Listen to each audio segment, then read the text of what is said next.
Hey folks, and welcome to CarStars' 10 cool facts about Bond's '63 Aston Martin DB5 in the 1964 Bond film Goldfinger and the 1965 Thunderball. Fact number 1.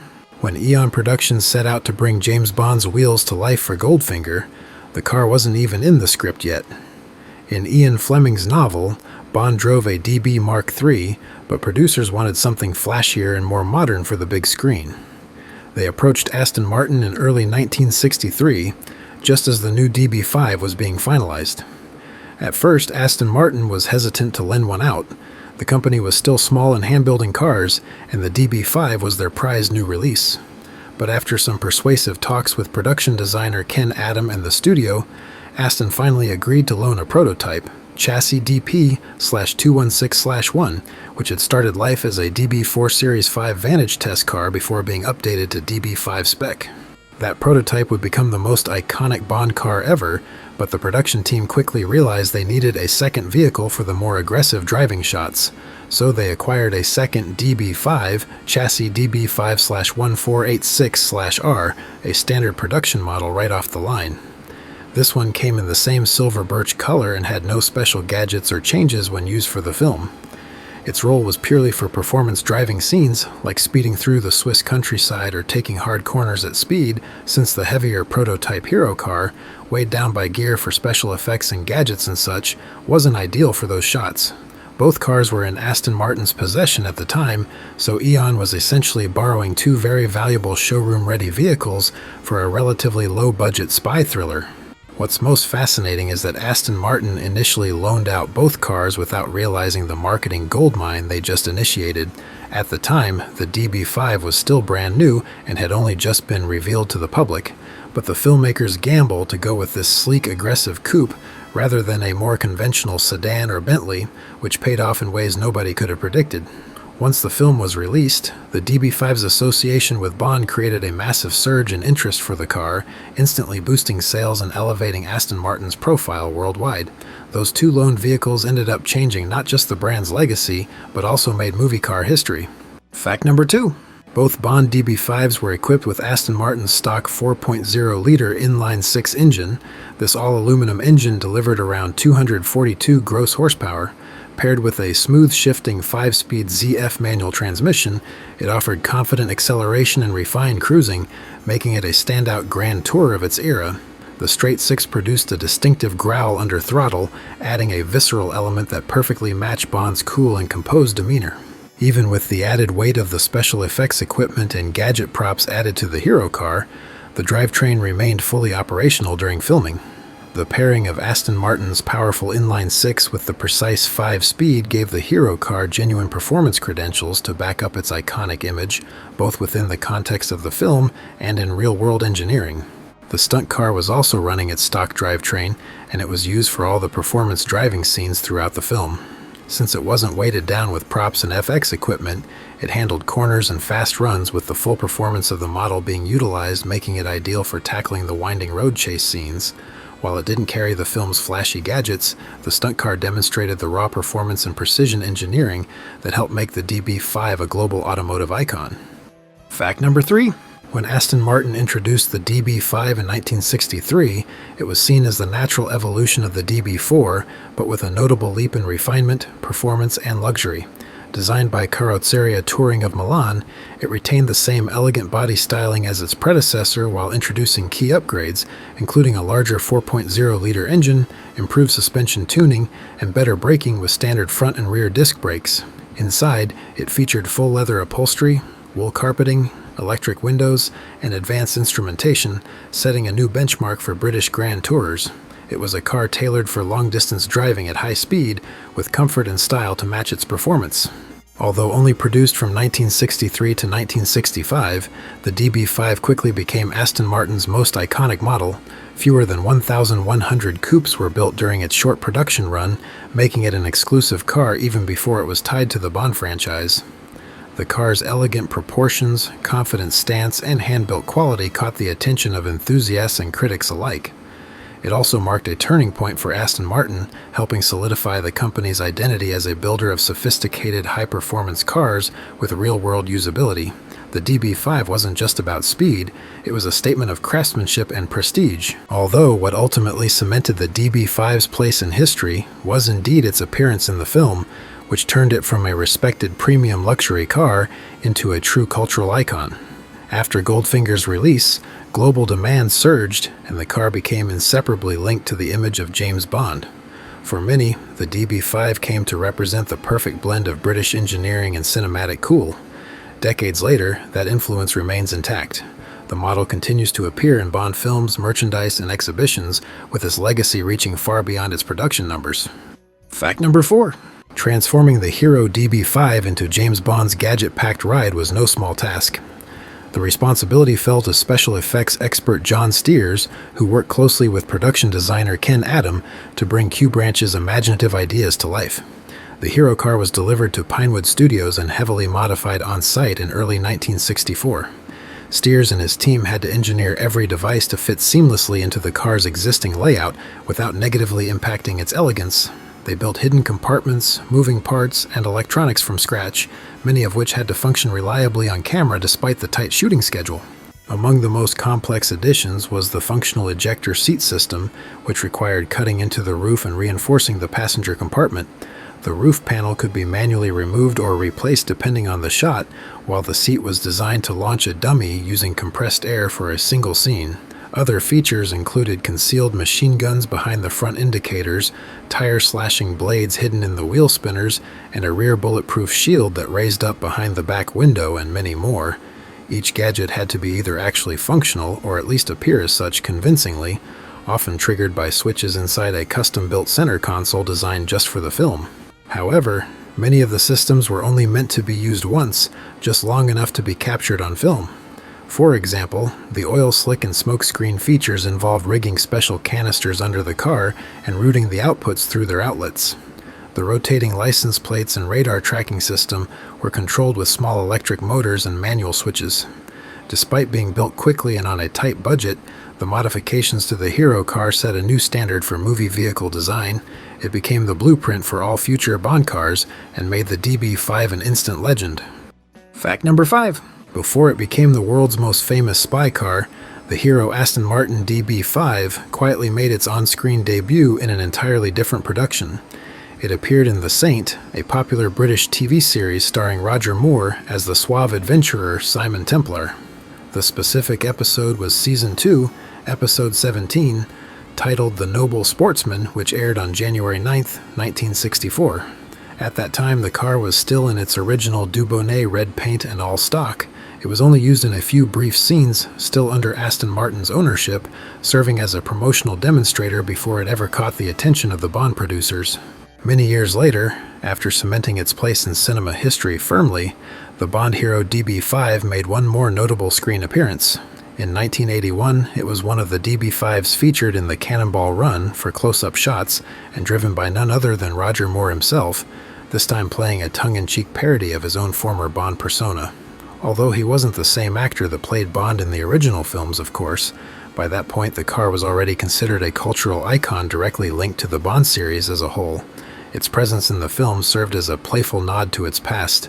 It was a rare full-circle moment. The same car that first shared the screen with Moore in The Saint show, before he even ever played James Bond, was now back alongside him, still turning heads nearly 2 decades later. Fact number 6. Although the original Hero and stunt DB5s were last used as Bond film cars in Thunderball, 1965, the legacy of that iconic silver birch Aston Martin didn't end there. The DB5's popularity only grew, and by the time Bond returned to theaters decades later, filmmakers made sure to bring the famous car back, except this time using different cars and replica only of the original cars, but built to original Goldfinger cars' specifications nonetheless. Starting with GoldenEye, 1995, Bond was seen driving a DB5 again, now with a new plate reading BMT 214A. That car was not one of the originals, but rather a different DB5 built up in replica of the 1964 Aston Martin DB5 originals, specifically for Pierce Brosnan's debut as 007.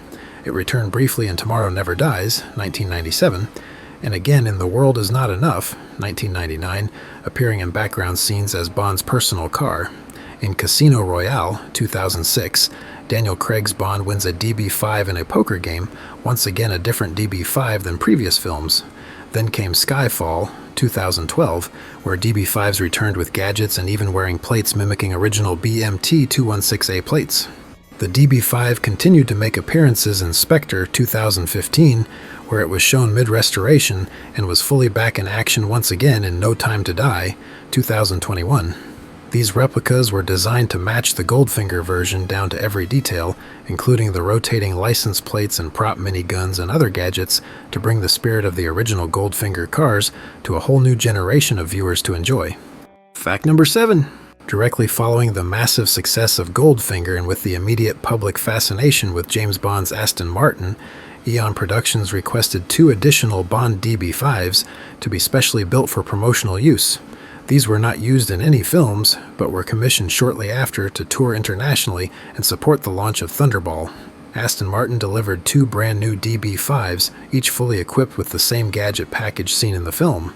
Unlike the hastily modified Hero car, these were built with more durable, repeat-use versions of the gadgets, making them ideal for public demonstrations, trade shows, and press events.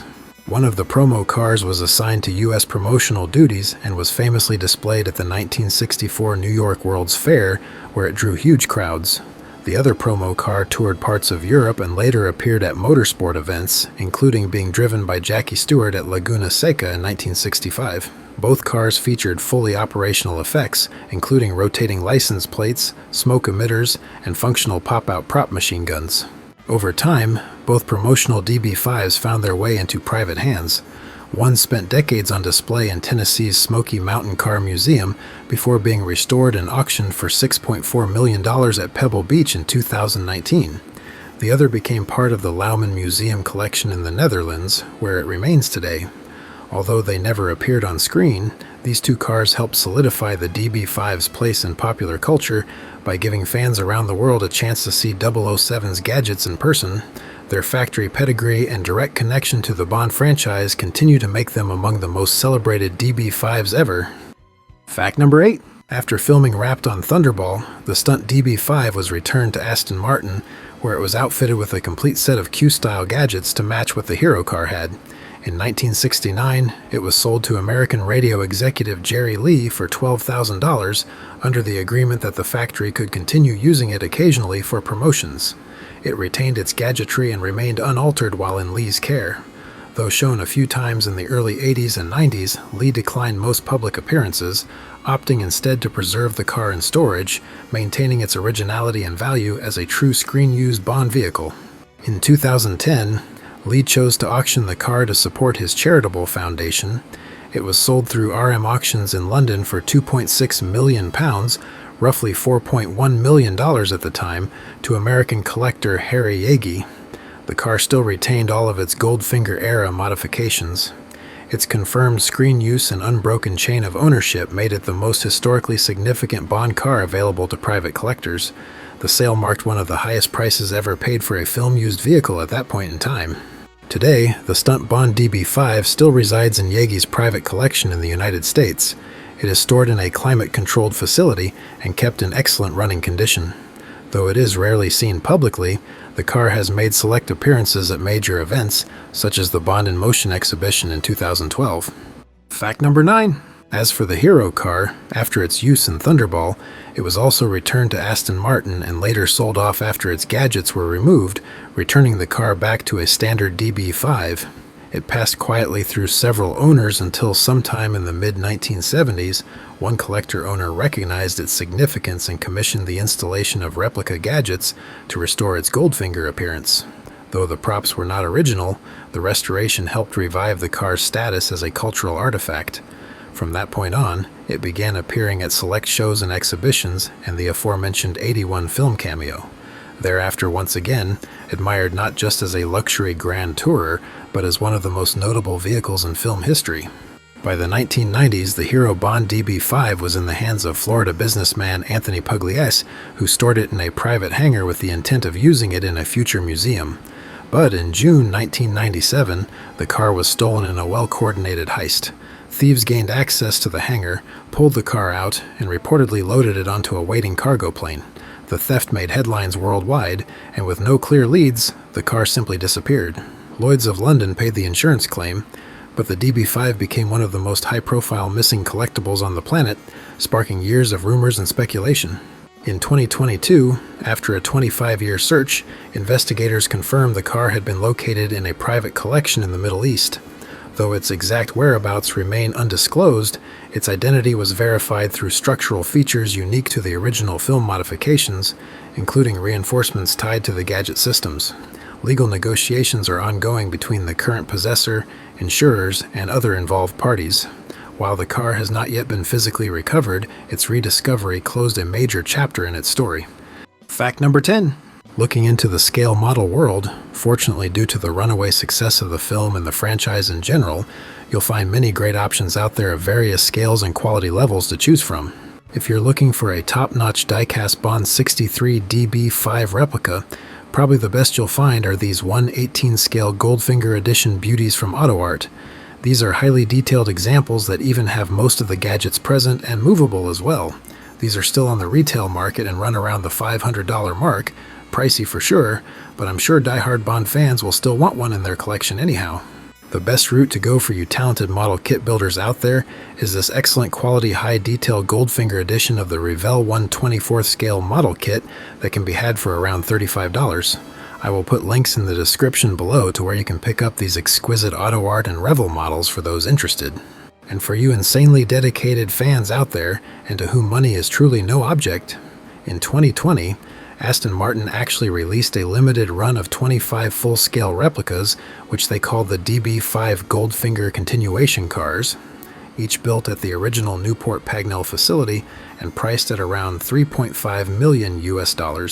Created in partnership with Eon Productions, these brand new DB5s were equipped with fully functional replicas of Bond gadgets, including pop-out prop machine guns, a rear bullet shield, revolving license plates, smokescreen system, and a simulated ejector seat.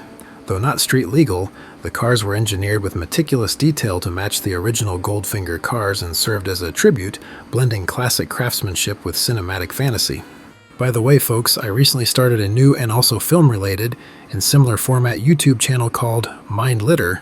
If anyone is interested in hearing more about our favorite movies and TV shows beyond just the cars, such as other behind-the-scenes info, filming locations, and actor-related tidbits and such, I will put a link in the description below for those interested in checking it out.